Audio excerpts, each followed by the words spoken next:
Now, I think the reason my Ferrari has decided it no longer wants to start is because of this. Well, this is the old airbag with the crash data on. If you recall, I've fitted a new airbag ECU in there. But if you recall, when I was looking on the coding, when I've tried and start it up, it was saying system not programmed. So I've been doing some reading up on this, and it seems to suggest that one of the ECUs, the reason that code comes up, system not programmed, is one of the ECUs isn't communicating properly with the CAN bus. And that's got me thinking a little bit.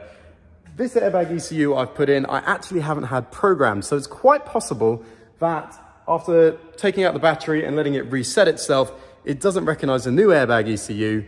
It's throwing up all the codes, which apparently can do. It only takes one ECU to not be programmed or to be bad, to cause the whole thing to go out of line. So I think whilst it's a bit frustrating, I'm gonna have to undo everything. I'm gonna send the one with the crash data off to a company called Crash Data in Liverpool. Gonna go to the post office now, send it off first class, and then hopefully we'll get it back towards the end of the week. But in the meantime, it will basically mean I will have to take out the old airbag ECU because it's just not programmed.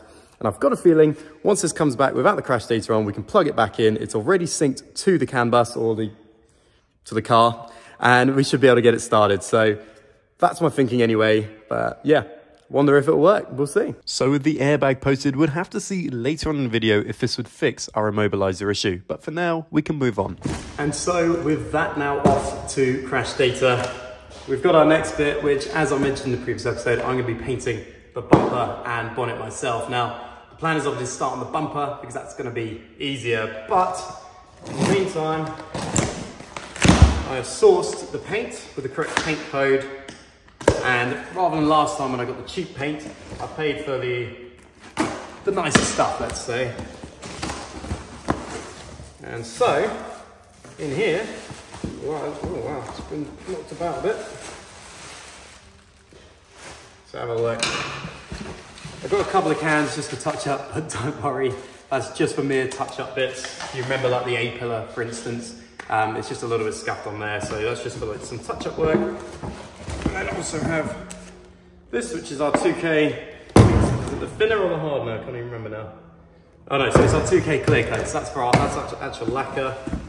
And then we have, this is the thinner to go with our gloss paint. And then this is the gloss paint itself. So this is color matched to the Ferrari Bianco Avis 100. That gets mixed with that 2:1. And then in here,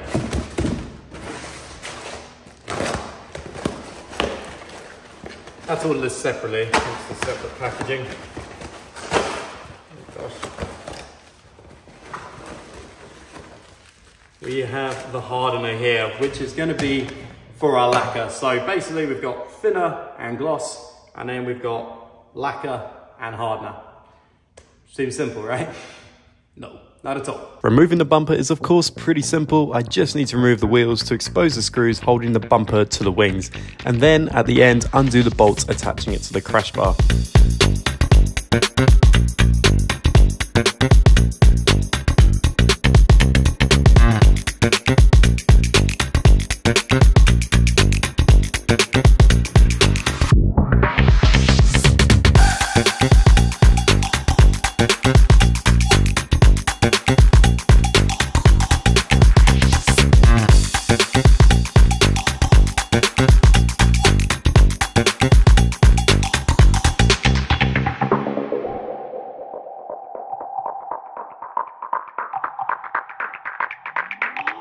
Before I can fully remove the bumper though, there is the electric connector for the parking sensors that I need to unclip too.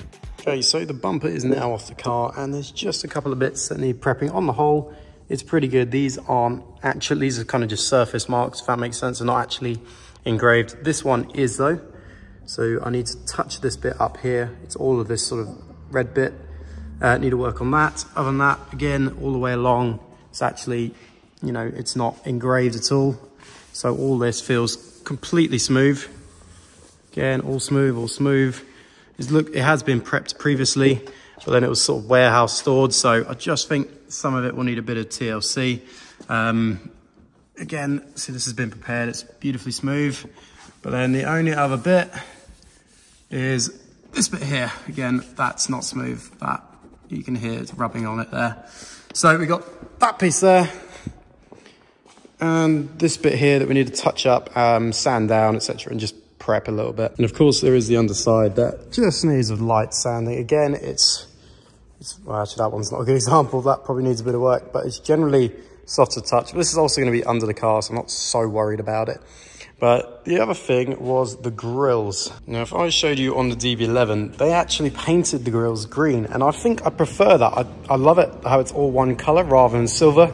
So I'm thinking on this Ferrari of doing the same. So I'm thinking of actually leaving the grille on and trying to spray it as well. I just think white on white will look quite sharp. It's not really, it's literally just there for air. It's not really meant to be a showpiece. The piece is obviously going to be the grille, which I've got. So yeah, I think putting that white as well or spraying over it, I just think, for me, I prefer that. I've interestingly just found another thing to add to my to-do list. I'm just taping this up just rather than taking it back out again. And I've noticed we've actually got a broken wire in here, which must have been from the crash. Because obviously this would have been sitting right behind the bumper where the crash happened. So not too bad, we can get that rewired. But yeah, just another thing that we'll need to do. So if we do get some kind of sensor failure or sensors not working, well, I guess we know why. Well, I'm actually going to have to hold fire on this. As you can see, I've started prepping everything to go, but we've got a buyer for the DB11. He's come to view it today, driven it, likes it, made an offer. I've accepted it, but I just need to deliver it to him. I've given him a quote for that, and he's happy with that. And obviously, I'm going to need the trailer for that. Not current insured, so going to have to take all this off now, trailer it to him in the morning. Obviously, he's paying this evening anyway. But yeah. Then we'll get back to this, but with that gone, that does me open the door for another project, so you'll have to stay tuned on that. But anyway, back to the Ferrari. This, I'm just going to have to wait for the morning now. Yeah, it's already got a bit late. Like I say, I've had viewings to sort out. I've had warehouse, solicitor, legal stuff to do as well. So basically going to wait to do this tomorrow now, which is okay because I can watch a few more videos this evening on the process, just sort of getting it all prepped up, etc. But obviously with that gone, it means I can look to get another car, and it probably won't be as radical as that one. It'll probably be something a bit more calm. I'm going to look for a Cat U. I think Cat S's just take ages to sell. So yeah, I think I'm going to do Cat U's moving forward, or maybe even Cat N, but I think I'm just going to steer clear of Cat S for now. Hopefully at some point we might get more revenue from YouTube, and we can look to do these again to sort of offset the extra costs or the difficulty in selling these cars. But yeah, exciting times. See you in the morning.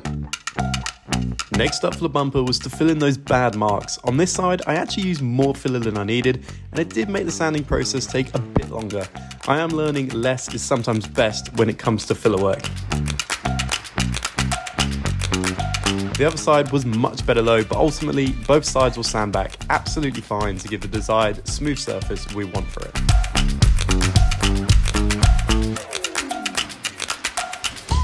Right, so that's those bits done, and it's feeling really nice and smooth now. I'm going to go over it with 400 as well as the rest of the bumper, just to get these as flat as possible. But obviously this side was the better one because, I mean, that's so smooth, it's lovely. Because I use less filler, obviously the key is to use not as much filler as I use on that side. It's just completely unnecessary. But yeah, that's lovely now. So yeah, gonna go over at 400, which I guess you don't need to see, but yeah. And then I'll do actually 800 when I prep it for paint, then wash it. So yeah, let's get into it. So like I mentioned, I didn't record me sanding with 400 grit, but in this clip, I'm going over it with 800 grit just to make it as smooth as possible.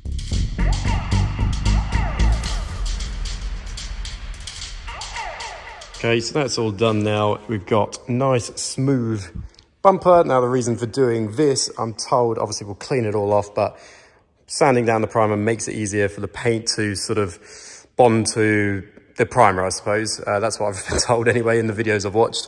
So yeah, this is looking all right now. There's these bits I haven't done, but yeah, I feel like I'll mess it up if I start getting my hand involved. The orbital sander just seems better. So anyway, we'll get this cleaned down now. It's got, I don't know if it kind of catch on the camera, but it's got a bit dusty in here. At this point, I continued to go on about prepping the area for painting, but it turned out to be pointless as I was able to get help with the paint process in the end. But I'll cover this later. Moving on though, I sent the airbag ECU off on Tuesday morning, and it was already back with me by Thursday morning, which was immensely prompt. Massive shout out to Crash Data for their efficiency. I've already swapped the airbag ECU before, so rather than talking about the process, I'm just going to put this whole bit on a long time lapse, but in case you're wondering, it took me around 18 minutes to do the full swap over. Yo, get the speaker box loud, hitting that stuff till you hearing that sound.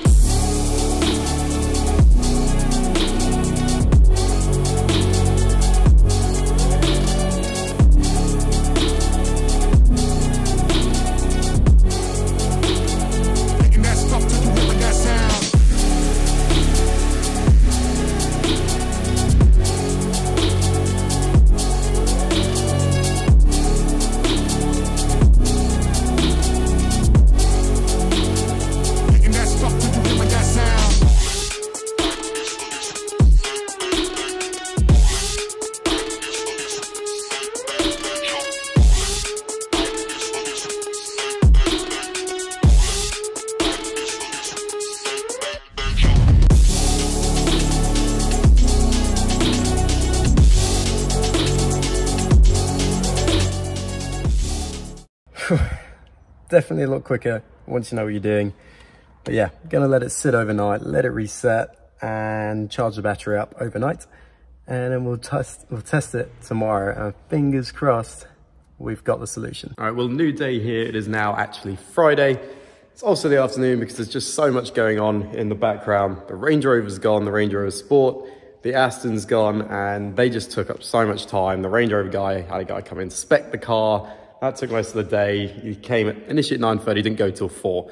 I was able to do the airbag ECU and take the crash bar off, which we'll get onto in a sec, but I was going to paint this, and in the end, Simon, who runs a body shop just around the corner, he watched my last video and he thought, I can't let this guy do it. So he's moved some things around. He's going to squeeze me in this weekend to get it painted. He's given me a price, which I'm happy with because I know his work is top notch, but he was having a look at this and he was saying, honestly, there's going to be so many marks showing through, etc. There's going to be little grains and it's just not going to look right. So I'm confident he's going to do an amazing job. So it basically means I'm going to run this around to him. He's giving up his weekend to do it. So real big shout out to Simon.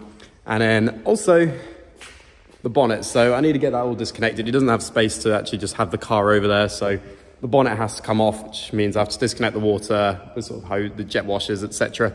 But that's fine. We've done that before. We know how to do that. So that's what we're going to get into. And then one other thing I did want to talk about actually, just before I take the bonnet off though, is this crash bar. All right, so the crash bar I have taken off, but obviously I've taken the bolts out in a minute, but it should line up pretty well bang on center now on both sides, which was obviously a good indication initially, but we found that the cuts here, or where the bolts go, just aren't right. They need to be this way a little bit, and the only way I can seem to find to do that, and I have put all the gaskets on, etc., is to move this along, and then everything else suddenly starts to fit nicely. The gasket that goes over here fits, and then, yeah, our covers over there also fit. So we need to move this piece down a little bit.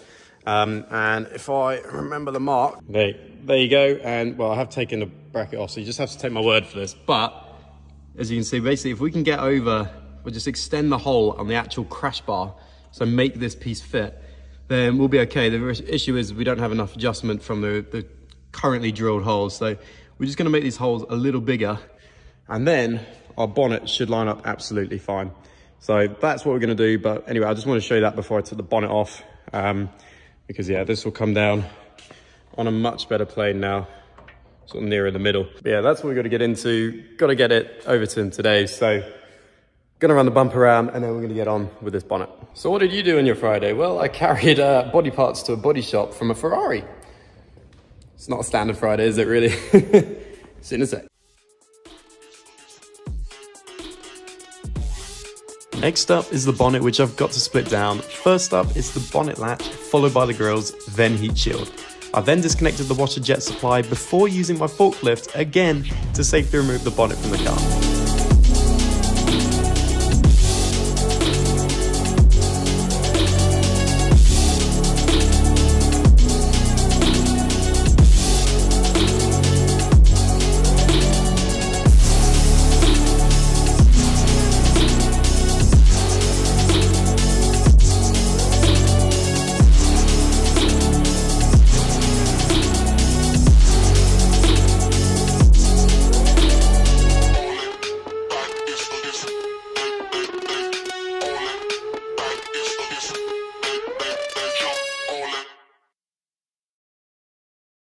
Right, so off to the body shop with this one as well. Like I say, it's actually lighter. And I've got a feeling I should be able to work around this. It just saves me a real headache down the line of trying to get these in, because it wasn't fun at all. But yeah, hopefully that's all right. Everything else is stripped out, heat shield, clamping bit, boot latch, that's the one, bonnet latch. Yeah, and everything else, the grills, all out. So yeah, gonna run this around. And then we let Simon do his thing, and hopefully that'll come back. Spotless, white, perfect, same as the bumper. But yeah, I'll go run it around now. Right, so drop the bonnet off, drop the bumper off. He's gonna spray that over the weekend for me, and he's also offered to help me with some of the panel gapping next week as well, which I really, really appreciate, because it is something that I just cannot seem to get my head around. But yeah, we're gonna start from the back, work our way down. So I'm gonna get the wings, or fenders if you're American, get them accessible so we can do the adjustments, and just try and see if we can get those lines correct, which I won't be able to do on my own. But we have also left the battery off overnight so we can plug this back in. This is what Ferrari have told me to do with regards to the immobiliser issue. And then let that set for a sec. I think I might just leave it for 15 minutes or so, just try and let everything kind of reset, and then we'll turn it on and just hopefully the issue will be gone. But I'll level with you, I still think it's not going to work. I think we've got a deeper issue and I'm going to have to do more digging, but fingers crossed. And with the battery reading 12.54 amps, we were ready to give it a try. All right, well guys, wish me luck. Please. I already know it's coming. Immobiliser malfunction. I'll hear the beeps. Yep. Immobiliser malfunction. And so the problem remained. Because of this, I got the scanner back out and tried some different angles, including searching for codes reading the car as a regular California instead of as a California T. And to my surprise, it could now scan a lot more modules. I continued to scan the body computer module, and interestingly, we were getting codes about an issue with the CAN bus, coded U1602. But more importantly, we were getting a fault code U1600. Okay, we've just been doing some reading around about it, and that code U1600 is an immobiliser fault. So that was explaining why we're not able to start this car. Been doing a bit of reading about it. Main culprits are obviously key fob battery being dead, which is still completely possible because we did leave it in the barrel, but I have replaced the batteries, so I'm a bit confused about that. And the other thing is the ECU could be bad, and that might be just because we fried it from constantly communicating with it by leaving the key in. Yeah, and the other is a power issue, which it still could be, but I've got a feeling maybe I need to get some new keys. I mean, I want a second key anyway, so maybe I speak to Ferrari and see if I can get some new keys cut and programmed, but I suspect that will mean I'll have to get this car recovered. Just fine, we got the trailer, so it shouldn't cost too much. But they'll have to explain to me how to put the car in neutral, and I'll have to get it put on the trailer with a winch, which, yeah, none of that sounds very fun, but what can we do, eh? Lesson learned, don't leave your key in the key fob, especially if your car's Italian, because Italian electronics are rubbish and they will fail. So that was actually quite good, being able to scan it just as a regular California, giving us so many more codes and so much more information to get on with, and being able to relay that code back to Ferrari, I think should get us on the right track. So this car's still not starting, but I think we're on the right track. So one step at a time. And I just know this is all going to be so worthwhile when we are putting the revs through that red bit, going down through Europe. I just can't wait to get this engine. I gather this was the 2015, it was engine of the year. So particularly excited to drive this car. You know, like you know, I've driven a couple Astons, etc., but I think this is going to be particularly special. And so we're sort of getting slow progress with that Ferrari, but I thought I'd show you, this has been into the mechanics, and we found the cause of that horrible noise that I was talking about when I was driving. So I'll pump this up. Which one's it?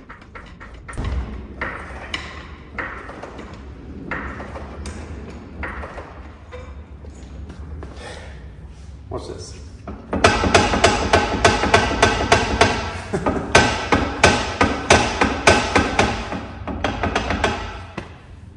Wheel bearing's gone. So yeah, need another wheel bearing, and then also, like I said, they're going to do suspension parts. I needed to order more parts. Actually, we found more stuff that needs replacing, the sway bar, etc. Links, everything. We decided we might as well go full hog, get those changed out as well as this wheel bearing, and then we should actually have a pretty good driving car, to be honest. And then I'll just got to do the body work, which I'll get onto. But there's not such a deadline with that compared to this. This has a deadline. I want this running by the end of the month, and MOT driving. So yeah, this is the focus for now. So next episode, I guess, we're going to try and get this programmed, try and get some new keys and go from there. But as ever, thank you so much for watching, and I'll see you next week. Bye bye.